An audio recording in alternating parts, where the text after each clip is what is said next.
गुरुग्राम 15वें प्रधानमंत्री रोजगार मेले में 147 युवाओं को मिले नियुक्ति पत्र। केंद्रीय राज्य मंत्री और गुरुग्राम के सांसद राव इंद्रजीत सिंह ने गुरुग्राम में बांटे नियुक्ति पत्र। केंद्र सरकार के सौजन्य से लगाया गया है प्रधानमंत्री रोजगार मेले। देश में 47 जगहों पर लगाया गया प्रधानमंत्री रोजगार मेला। इस मेले में 51,000 से ज्यादा युवाओं को मिला रोजगार। नियुक्ति पत्र पाने वाले युवाओं को देश के प्रधानमंत्री ने वीडियो कॉल के जरिए किया संबोधित। पिछले टर्म में 8.5 लाख युवाओं को दिया था रोजगार। 2024 से 2029 तक 10 लाख युवाओं को दिया जाएगा रोजगार। प्रधानमंत्री नरेंद्र मोदी द्वारा देश के 10 लाख युवाओं को 2024 से 2029 के बीच रोजगार उपलब्ध करवाए जाने का वादा पूरा करने की कवायद शुरू कर दी गई है। देश भर में 47 जगहों पर रोजगार मेला आयोजित कर 51,000 से ज्यादा युवाओं को नियुक्ति पत्र सौंपे गए। इसी कड़ी में केंद्रीय राज्य मंत्री एवं गुरुग्राम के सांसद एवं राव इंद्रजीत सिंह गुरुग्राम पहुंचे। यहाँ पहुंचे केंद्रीय मंत्री ने 147 युवाओं को नियुक्ति पत्र सौंपे।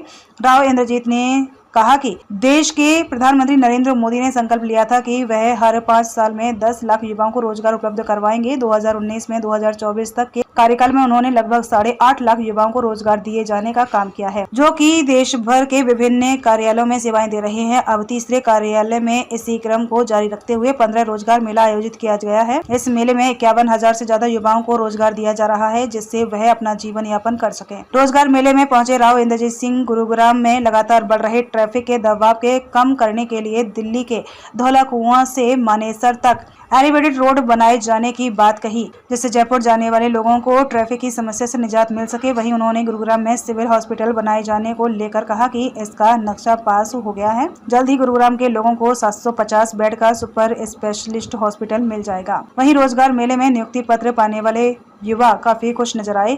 युवाओं की माने तो उनकी मेहनत सफल हो गई है। अब वह भी बेहतर जीवन यापन कर सकेंगे। इतना ही नहीं, रोजगार मिलने से वह स्वयं का और अपने परिवार का भी पालन पोषण करने में सक्षम हो सकेंगे।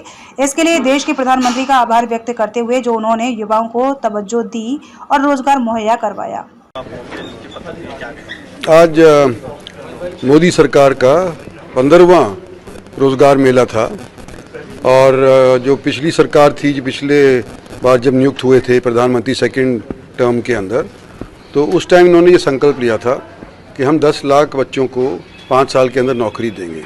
तो जो पिछले 5 साल निकल गए उसके अंदर 8.5 लाख के करीब दे चुके हैं। और ये जो नया हमारी पारी है 24 से लेकर के 29 तक, इसके अंदर भी 10 लाख बच्चों को रोज़गार देने का संकल्प हमारी सरकार ने और हमारे प्रधानमंत्री ने लिया है। कुल मिलाकर के जब से ये संकल्प लिया गया है, कोई 10 लाख बच्चे भारत सरकार की अनेक उसके अंदर कंपनीज, अनेक डिपार्टमेंट्स के अंदर सिलेक्ट हो गए हैं।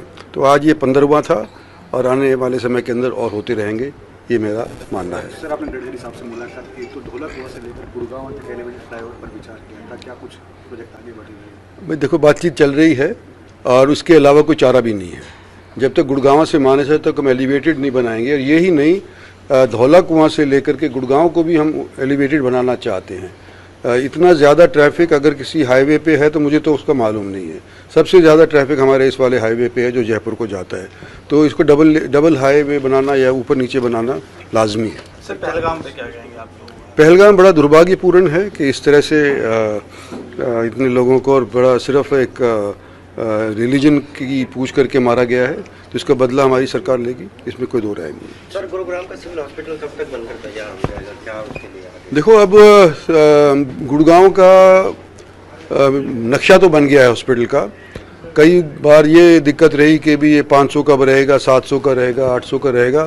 तो इस वक्त जो नक्शा बना है वो 750 बेड का हॉस्पिटल बनाया जा रहा है। सुपर स्पेशलिटी हॉस्पिटल इसको बनाएंगे और जैसे ही नक्शा तय हो जाता है उसके बाद से वो काम भी जल्दी शुरू करेंगे। इसको टेंडर के मार्फत किसी को न किसी को ठेकेदार को नियुक्त करेंगे।